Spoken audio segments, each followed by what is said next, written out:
नमस्कार, स्वप्नास किचनमध्ये तुम्हा सर्वांचे स्वागत आहे। इडली बनवत असताना किंवा डोसा बनवत असताना बॅटर बनवणं खूप महत्त्वाचं असतं। जे आपण पीठ बनवतो ते योग्य प्रमाणात आणि अगदी परफेक्ट असं असेल तर अशा पद्धतीचे मस्त असे स्पॉन्जी डोसे बनतात। आता याला लोणी डोसा म्हणता येईल किंवा सेट डोसाही म्हणता येईल। अगदी स्पॉन्जी झालेला आहे, तुम्हाला मी इथं दाखवतच आहे। अशा पद्धतीने बनवला की खाणाऱ्यांना आनंद वाटतोच, परंतु बनवणाऱ्यालाही खूप आनंद होतो। आता इथं दिसतच आहे तुम्हाला आतून अगदी असे जाळीदार असा बनलेला आहे डोसा आणि याच्यामध्ये आपण कोणताही सोडा वगैरे इनो वगैरे वापरलेला नाही। अगदी परफेक्ट पीठ फर्मेंट करून इथं बनवलेला आहे आणि इडल्या तर इथं तुम्ही पाहतच आहात अशा पद्धतीच्या बनलेल्या आहेत की अगदी मऊसूत झालेले आहेत। इडली खात असताना आपल्याला जरा सुद्धा घास लागल्यासारखं वाटणार नाही घशामध्ये। अगदी परफेक्ट असं पीठ झालेलं आहे, मऊसूत इडली। फक्त तुम्ही इडली जरी खाल्ली तर तुम्हाला किती इडल्या खाशीला याचं काही प्रमाण लागणार नाही। अशा पद्धतीच्या या इडल्या बनवून तयार होतात। आता इथे लागणारं साहित्य आपण घेतलेलं आहे। जी वाटी आता आहे त्या वाटीने मी इथं 3 वाटी तांदूळ मोजून घेतलेले आहेत। तांदूळ तुम्ही कोणताही वापरू शकता। आता याच्यामध्ये आपल्याला साबुदाणा घालायचा आहे।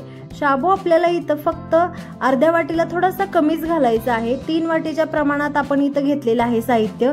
3 वाटी तांदळासाठी 1 वाटी उडदाची डाळ घेतलेली आहे आणि अर्ध्या वाटीला थोडंसं कमी असं शाबू वापरलेला आहे आणि याच्यामध्ये 1 चमचा मेथी घातलेली आहे। मेथी घातल्यामुळे मऊसूत असे इडली किंवा डोसे बनतात, म्हणून इथं आपण 1 चमचा मेथी वापरलेली आहे।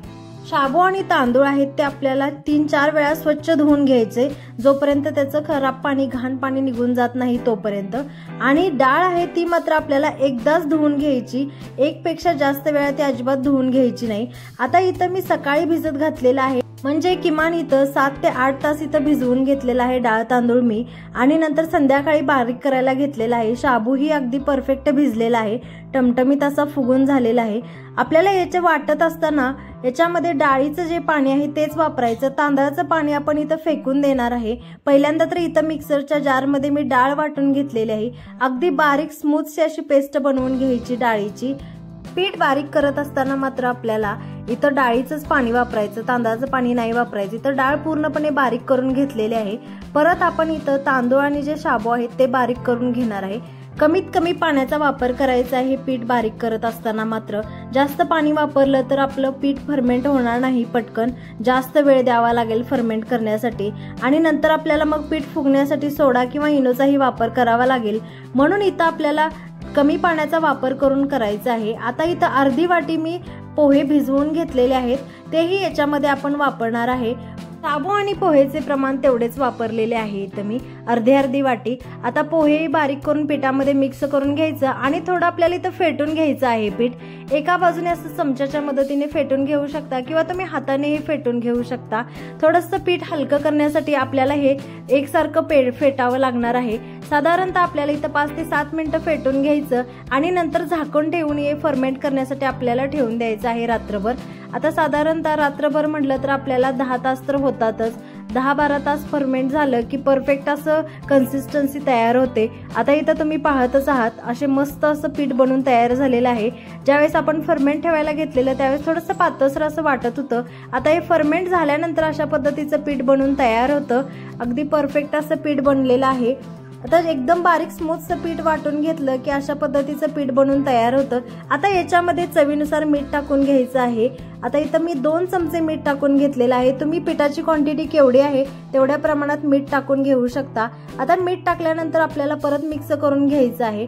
पहिल्यांदा तर इथं मी इडली बनवून घेणार आहे। इडलीसाठी मी इथं इडली पात्रामध्ये मी पाणी ओतून घेतलेलं आहे। नंतर त्याच्यावरती स्टँड ठेवून अशा पद्धतीनं बॅटर ओतून घ्यायचं। याच्यामध्ये सोडा किंवा इनोचा अजिबात वापर केलेला नाही आणि तुम्ही पाहूच शकता आता व्हिडिओमध्ये अगदी स्मूथच्या अशा मस्त सॉफ्ट इडल्या बनवून तयार होतात। आता इथं मी जी वापरत आहे स्टीलचं इडली स्टँड, त्याचे जे प्लेट्स आहेत त्या थोड्या छोट्या छोट्या आहेत।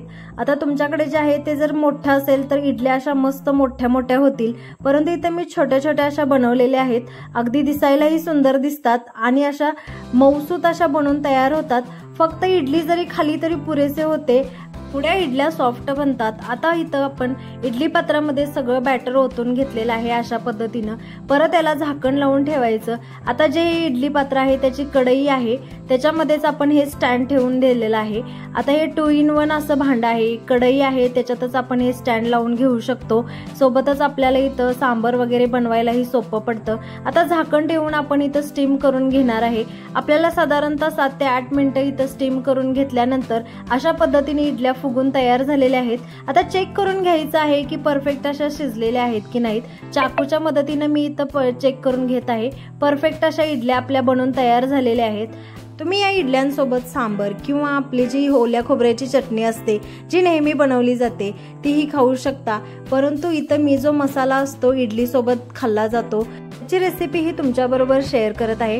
त्याला पोडी मसालाही म्हणलं जातं व गन पावडरही म्हणतात, त्यामुळे इडलीची टेस्ट आणखीनच वाढते। आता इथं तुम्ही पाहतच आहात अशा पद्धतीने इडलीवरती पसरवून घेऊन चटणी सोबत खाल्ली जाते किंवा सांबर सोबत खाल्ली जाते इडली। अगदी टेस्टी अशी इडली बनवून तयार होते या मसाल्यामुळे आणि खायलाही खूप सुंदर वाटते मसाल्यासोबत खाल्ली की। आता इथं आपण मसाला बनवण्यासाठी पॅन गरम करून घेतलेला आहे, त्याच्यामध्ये 2 चमचे तेल टाकून घ्यायचं आणि जे आपल्याला डाळी लागणार आहेत त्याचं प्रमाण मी इथं तुम्हाला सांगत आहे।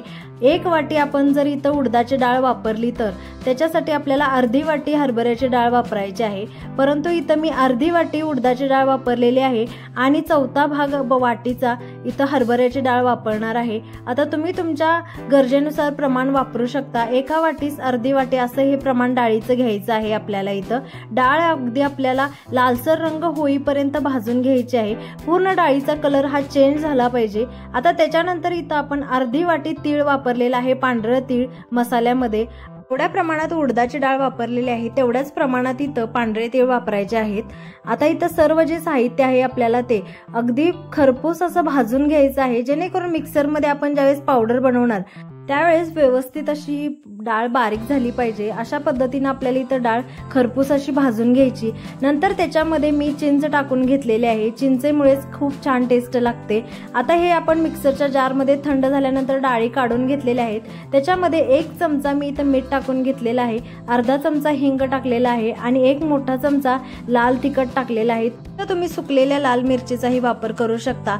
तिखटपणा येण्यासाठी मात्र इथं मी चटणीचा वापर केलेला आहे आणि रंग येण्यासाठी इथं काय आपल्या ज्या डाळी वगैरे आहेत त्याच्यामुळे खूप सुंदर रंग आलेला आहे। लाल तिखट आता हे आपण घरचं आहे तेच वापरलेलं आहे, त्यामुळे इथं लाल रंग आलेला नाही। तुम्हाला जर लाल रंग हवा असेल तर तुम्ही काश्मीर लाल मिरच वापरू शकता। स्पॉन्जी डोसा बनवण्यासाठी इथं मी माझा बिडाचा तवा आहे तोच वापरणार आहे। तो गरम करून घेतलेला आहे। पहिल्यांदा तर गॅसच्या हाय फ्लेमवरती गरम करून घेतला, त्याला तेल लावून घेतलेलं आहे पूर्ण असं सगळ्या तव्याला आणि नंतर याच्यावरती बॅटर पसरवून घेतलेलं आहे। आपल्याला हे दोन्हीकडून नाही भाजायचं, डोसा एकाच बाजूने भाजून घेणार आहे आपण।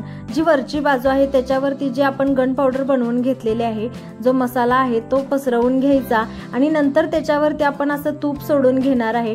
तुपामुळे खूप सुंदर टेस्ट लागते या डोस्याची। मध्ये तुम्ही पाहतच आहात थोडंसं जाडसर असं बॅटर पसरवून घ्यायचं, जास्तही पसरवायचं नाही आणि त्याच्यावरती झाकण ठेवून जी वरची बाजू आहे ती आपण वाफवून घेणार आहे, त्यामुळे परफेक्ट असं कुक होतो हा डोसा। नाश्त्यामध्ये काय तुम्ही जेवणासाठी हा पदार्थ बनवून खाऊ शकता। अतिशय हेल्दी आहे, हलका फुलका, सुट्टीच्या दिवशी तर नेमका बनवू शकता।